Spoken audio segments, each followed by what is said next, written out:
Ultimate Fighting Cappers are back. Just me, Adrian, this week. Jordan could not make it, unfortunately. Sorry for the late video. We're going to make this one quick and easy this week. Quick breakdown of last week's card. I went 3-1. Jordan, I believe, went 2-1. So we are rocking. We're profiting. If you tailed us, we're profiting. We're rocking. Keeping the boat going. Keeping the locks locked. We're going to start it off with the first card of the night here for UFC Fight Night, Fight Island 5. Kind of a tongue twister. Main event, Marlon Moraes versus Corey Sandhagen. Yeah, Corey. I always say Corey. But it's Corey Sandhagen in a 5-round main event. It's going to be an awesome main event, but we'll get to that later. First fight of the night, we got Tagir Ulanbekov versus Bruno Silva. Tagir Ulanbekov, if you can tell by the last name, from Dagestan, from Russia. 70-inch reach, height 5'7". This fight is going to be at the flyweight division. Really good prospect in Tagir Ulanbekov. The odds show it. He's about a minus 400, 450 favorite. Bruno Silva, his opponent here, he's 3 inches shorter, 4-inch reach disadvantage, 66-inch reach. He's 5'4". Currently lost to Khalid Taha and David Dvorak. So he's on a 2-fight losing streak in the UFC, 0-2 inside the UFC. He's going to be 0-3 inside the UFC. We're going to go with Tagir Ulanbekov by submission. Just by looking at Tagir Ulanbekov's record, his last 2 wins were by submission against fairly decent opponents in Denis Araujo and Denilson Matos. Both those guys being 15-2 and 13-3 respectively. So this guy's gonna rock the card for us. Moving on to the next fight of the night, we got Tracy Cortez versus Stephanie Edgar. Tracy Cortez, I believe she won her last fight in the UFC. Let me just do a double check here. She came out crazy win against Agapova in her Contender Series win, then got a decent win against another good opponent, Vanessa Melo. I believe Tracy Cortez is going to get the job here. I mean, I haven't really seen much of Stephanie Edgar. This is her UFC debut. Lost to a girl that was 0-1. You know, it was 4 years ago, but it's, you know, it never looks good. She's got a 68-inch reach, height 5'8". We got Tracy Cortez coming in at 5'5", so she's a little shorter, but the reach is pretty much the same. So in women's MMA, it's all relative. I'm gonna go with Tracy Cortez by decision here. Yeah. Moving on to the third fight of the night, we got Giga Chikadze versus Omar Morales. Why this fight is on the prelims, I have no idea. This fight should be opening up the main card, but it isn't. It's on the prelims. We got a spicy one. Giga Chikadze, Omar Morales, both really great fighters. We're going to start off with Giga Chikadze, fighting out of Georgia. He's on a 5-fight win streak. Height is coming in at 6 foot. Reach identical to Omar Morales, 74 inches. This is going to be a really even matchup. They're both going to be looking to keep it standing, keep it striking.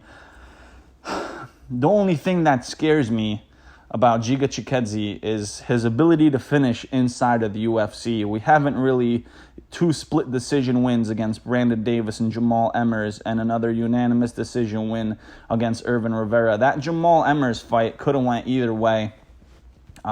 Jamal Emmers is a decent opponent, man. He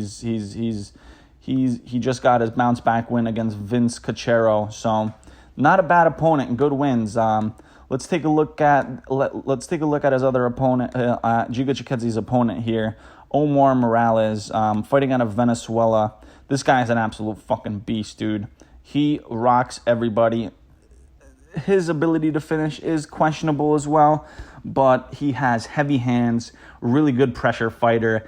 I think it's going to be really tough for Giga Chikadze to really find his range and find that pressure that he looks for, because Omar Morales, stylistically, I think he is the same type of fighter as Giga Chikadze. This fight is going to go to the decision, in my opinion. But I'm going to go with Omar Moraes here. Omar Moraes by decision. Moving on to the fourth fight of the night, we have Ali Al-Kassi versus Tony Kelly. Both of these guys should probably not be in the UFC, but we are, and we got to give a prediction here. We're going to start off with the fighter on the left, Ali Al-Kassi, 5'6" with a 68-inch reach, fighting out of Jordan. One of the only fighters, I think, in the UFC fighting out of Jordan. Lost the split decision to Irwin Rivera, but he's not a bad fighter, man. He's got some decent wins on his record here. Jeremy Pakatu, 9-3. George Baradwil, 6-2. And then it just gets shittier when the list goes down, but it's this fight's a shitter, man. I don't really want to talk much about it. We have Tony Kelly here. He's coming in at 5'9" with a 2-inch reach advantage, coming in at 70-inch reach total. Lost his UFC debut against Kai Kamaka. Kai Kamaka, decent opponent, so this is another fight that I think goes to decision. If you're gonna bet over 2.5 rounds, that'll be not a lock, but basically pretty much a lock. They're fighting at bantamweight, and both guys 5'9" is pretty big for a bantamweight. So I'll pick Tony Kelly just on the size advantage that he has here. Moving on to the fifth fight of the night, an exciting one. This is a really good card, in my opinion. A lot of sleeper fights that people are just going to oversee, which I think is this one. Impa Kasanganay versus Joaquin Buckley. Stylistically, the same exact fighters. They are awesome, man. This fight is going to give us fireworks from the get-go. Joaquin Buckley, we saw he took a tough KO loss versus Kevin Holland. In his last fight, he got really knocked out cold, kind of like a walk-off KO by Kevin Holland. If you've been following me, you know that we're big Kevin Holland guys over here, and we usually have him as a lock. We did have him as a lock for that fight. Also had him as a lock versus Darren Stewart recently. So if you're tailing Kevin Holland, you're cashing. But focusing back on the fight, we have Joaquin Buckley here. Like I said, almost the same exact fighters, these two guys. Identical reach, almost identical height. Except I think just Impa Kasanganay is the more overall better and technical skilled fighter, as we saw in his Dana White Contender Series debut and as his recent fight against Maki Pitolo. Absolutely devastated Maki Pitolo for 3 rounds, which was awesome. That's why we're gonna go with Impa Kasanganay here, and he might be one of the locks. I just gotta think it over some more, but I'll let you know by the end of the video. Impa Kasanganay by second round TKO. I'm going to picture it the exact same way how he got knocked out versus Kevin Holland with a right hook. I really want to see Impa Kasanganay implement his power because I know it's there. And I know once he just unleashes and lets those hands go, it's going to be a problem for Joaquin Buckley. Co-main event of the prelims here, if you want to call it that. Rodrigo Nascimento versus Chris Daukaus. Quick tip off the top of my head that I'm seeing here. I saw the weigh-ins on Fridays. Rodrigo Nascimento weighed in at the max, 265 for the heavyweight division. Chris Daukaus weighed in at around 220, 221, I believe, which is a good 40, 45 pounds lighter. Who knows how this is going to play out. This is a stay-away fight from me. The line is way too skewed. I see some lines coming in. Rodrigo Nascimento almost at a minus 300 favorite now. Oh, man. I'm going to love this fight, though. It's going to be exciting. Chris Daukaus got a finish in his UFC debut against Parter Porker. Decent opponent. Not the best, but great finish. Finished him clean. Rodrigo Nascimento, undefeated fighter. Most of his wins by submission. Just a big boy, man. He's a freaking beast. This guy's a tank. We're gonna go with Rodrigo Nascimento to literally hit him with a hook or a kick in the gut. We're gonna go with a nice front kick to the gut by Rodrigo Nascimento. Chris Daukaus drops to the ground, and then Rodrigo Nascimento either finishes him with a rear naked choke or ground and pound. Moving on to the main event of the prelims, Tom Breese versus KB Buller here. This fight is at the middleweight division. KB Buller, an undefeated fighter, but who did he fight, man? Let's go through this. He fought absolutely nobody until He faced Matt Dwyer in Unified MMA. This is this guy's first UFC fight. He's basically filling in on short notice here. Tom Breese is going to get the job done, though. He's a good fighter. Knows what he's doing. He got viciously knocked out against Brendan Allen, but we all know that if you watch MMA, Brendan Allen is an absolute fucking tank, knocking out pretty much everybody, and he beat Kyle Dalkaus recently, and I'm really looking forward to his next fight. So we're gonna go quick and easy here. Tom Breese by decision. Moving on to the first fight of the main card, we have Yusuf Zalal versus Ilia Topuria, and this is going to give us fireworks again. This whole main card is kind of stacked, man. It's low-key, very stacked. Yusuf Zalal, absolute animal inside the cage. He is coming off of a 3-fight win streak inside of the UFC, 4-fight total win streak. Before that, he had 2 losses to Matt Jones and Jose Mariscal, but this guy's an absolute fighting machine. This is going to be his 4th time fighting in 2020. Not many other guys inside of the organization that can do that, man. But we have, on the other hand, his opponent, Ilia Topuria. Not much to say about this guy.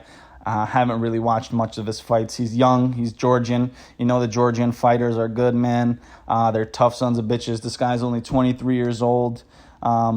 Yusuf Zalal, also young, but he hasn't really fought anybody, this guy, in my opinion. I mean, he has 2 decent wins against Brian Bouland and Mika Hamelanian, 8-1 and 7-1 respectively, but then he's fought guys 0-0, 0-0, 0-0, you know.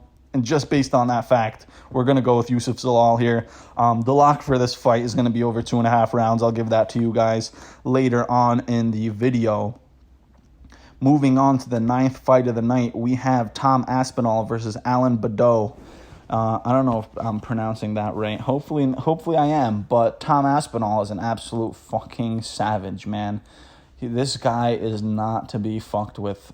We can see here by the odds, 620, minus 620 favorite. Pretty much same height and reach. Not much the same here. Tom Aspinall is going to clean him. He's going to clean Alan Baudot. He's coming in on short notice here. It's going to be devastation. Tom Aspinall, looking at the Topology predictions, I usually don't mention this because it's sometimes skewed as fuck, but I think it's on point here. 94% of the votes are going for Aspinall, only 6% for Baudot.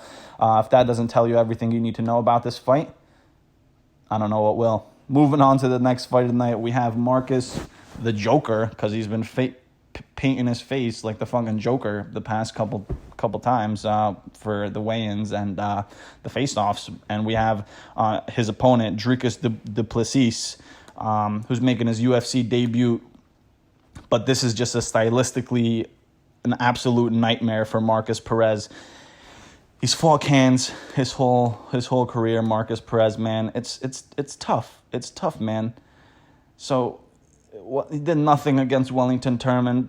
Anthony Hernandez win. Everybody beats Anthony Hernandez. Lost to Andrew Sanchez. Lost to Eric Anders. His only decent win is in 2017 against Ian Heinisch. But Ian Heinisch is so much of a better fighter than he was 3 years ago. And Marcus Perez just seems to be going down and down and down in the rankings, and I think if he loses this fight, it's done for him in the UFC. It's over. He's getting cut. This is a clear stylistic matchup. The odds should be a little bit more skewed, but since this is du Plessis' first fight in the UFC, that's why he's only a minus 165 favorite. This will be another lock for us. Dricus du Plessis by any sort of finish, submission, a DQ, or KO is my prediction here. Moving on to the 4th fight of the main card. There is a lot of fights tonight. I love it. Ben Rothwell versus my boy Marcin Tybura. This is going to be an exciting one. We just saw what Ben Rothwell did when OSP tried to move up to heavyweight. It usually doesn't end well when people try to move up to heavyweight. We saw it with Alexander Gustafsson against Fabricio Verdum a couple of weeks ago. That was really bad and embarrassing. But this is going to be really cool. Marcin Tybura, well, in Polish it's Tybura. You pronounce it differently, but whatever. He has the 5th best takedown accuracy in UFC history, in UFC heavyweight history, behind the likes of Chet Congo, Curtis Blades, Jake O'Brien, and Brock Lesnar. So I think Marcin Tybura is going to be able to get Ben Rothwell pinned against the ground and eventually win by decision here. Moving on to the co-main event of the evening, we have a fucking heater. Edson Barboza versus Makwan Amirkhani. These guys are fucking beasts. We got a little bit of a reach advantage for Barboza, but that's not really going to do much because he's going to be fucking landing the kicks and the kicks and the kicks. Edson Barboza beat Dan Ige. I don't know.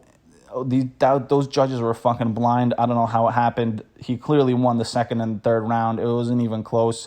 Danny Gay wasn't even really throwing many punches. We saw the heavier shots landed by Barboza that whole time. On the other hand, we have his opponent, Mr. Finland Makwan Amirkhani, has some crazy cool finishes in the UFC, man. He's got that nice anaconda choke against Fishgold. He's got a nice anaconda choke against Danny Henry. And if you haven't seen his win back in 2015 against Dan Ogle with that flying knee, that was insane. But, both of these guys are getting towards the end of their careers, I think, man. So it's going to be a tough one. I see a finish here. I see Edson Barboza finishing him with a head kick in the second round. Moving on to the main event of the evening, an amazing 5-round fight versus Marlon Moraes versus Corey Sandhagen, the Sandman Sandhagen. It's stylistically a nightmare for Marlon Moraes. I think he barely slipped by Jose Aldo in his last fight. Many can argue that he lost that fight. Corey Sandhagen, at least he admitted his loss was embarrassing versus Aljamain Sterling, because it was. Aljamain Sterling's a beast, dude. He grabbed onto him like a fucking backpack, like a Supreme backpack, and just choked that motherfucker out. It was nuts. But Corey Sandhagen is going to bounce back against Marlon Moraes. I do believe he's a top 3, maybe even top 2 contender of this bantamweight division. And we've seen it in all his past fights, man. This guy doesn't stop. Almost got choked out in that one fight. Reversed it. Ended up ground and pounding. Throwing fucking north of 65 strikes in the first round. This guy is not going to stop pressuring Marlon Moraes. I don't think Marlon Moraes has felt that kind of pressure yet. All he has to do is keep his range, keep that jab going. He's got a 3.5 reach advantage. He's 5 inches taller. This guy, Corey, the Sandman Sandhagen, should be able to out-muscle him. And I think once Marlon Moraes gets to the ground, I believe Corey Sandhagen will be able to get Marlon Moraes to the ground because his takedown defenses and all that. So once this fight gets to the ground, Corey Sandhagen's in fucking La La Land. He's into the dream world. He's going to take it. He's going to get a nice submission on the ground in the third round, and that's how I believe this fight is going to end. So for our locks of the evening, we're going to go to the first fight of the night, Tagir Ulanbekov. Even though he's a -4 something favorite, we're still going to take him in a parlay with all our other locks here. We have Yusuf Zalal versus Ilya Topuria over 2.5 rounds. Tom Aspinall is also a lock. And that's it for this week, ladies and gentlemen. Sorry, a short video. Jordan's not here. I'm not able to ask him some questions, get insight from him, but we're going to bounce back next week. I guarantee you both of us will be here. And Ultimate Fighting Cappers, let's go. Hype-ass fucking card. Let's do it.